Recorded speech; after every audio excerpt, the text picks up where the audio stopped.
waxaa laga yaabaa in dunidu aamusto balse Suudaan weli waa ay ooyeysaa. Dagaal bilowgiisu ahaa muran siyaasadeed ayaa maanta isu rogay musiibo bini'aadanimo oo dunida oo dhan argagax gelisay.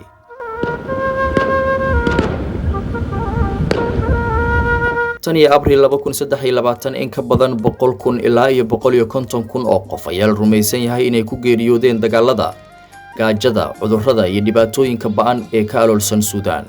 waxaa ka mid ah haween, carruur iyo dad da' ah oo aan waxba galabsan ayaa lagu qabtay dabka u dhaxeeya ciidamada dawladda iyo RSF oo ah ciidanka loogu magac daray ciidanka degdega ah ee Imaaraadku taageero. magaalada Khartoum oo ahayd halbowlaha dalka maanta waxay u eg tahay meel ruuxii ka baxay, guryo gubtay, jidad maran, meydad wadooyinka yaala iyo burbur aan indhuhu dulqaadan karin.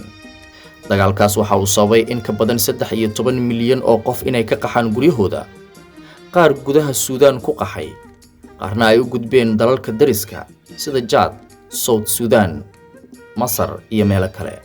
waa barakicii ugu weynaa ee hadda ka jira dunida, waxaana la sheegay in malaayiin carruur ahi aysan helin cunto, waxbarasho iyo biyo ku filan. Suudaan maanta waxaa ka jira gaajo ba'an. hay'adaha samafalku waxa ay sheegayaan in dad badani ay ugu geeriyoodeen gaajo darteed, gaar ahaan gobollada Darfur, Kordofan iyo meelo kale.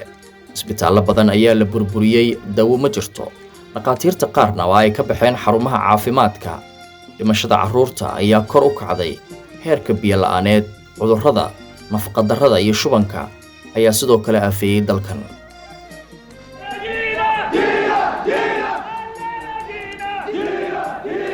gacmaha shisheeyaha ee Suudaan gudaha u galay waxaa la rumaysan yahay inay dhulka la dhaceen sharafkii qarannimadii iyo horumarkii dalkaas. dana badan ayaa isku darsamay, qaar doonaya dahabka iyo saliidda Suudaan, qaar doonaya marinada badda cas. Imaaraadka Carabta ayaa lagu eedeynayaa inuu taageeray dhinacyo gaar ah, halka meelo ka mid ah Boosaasana lagu tuhmayo in loo adeegsaday dhaqdhaqaaqyo qarsoodiya oo hub iyo tababarro ciidan ah. taasi waxay sii abuurtay muranka siyaasadeed oo ku sii fidaya guud ahaan gobolka.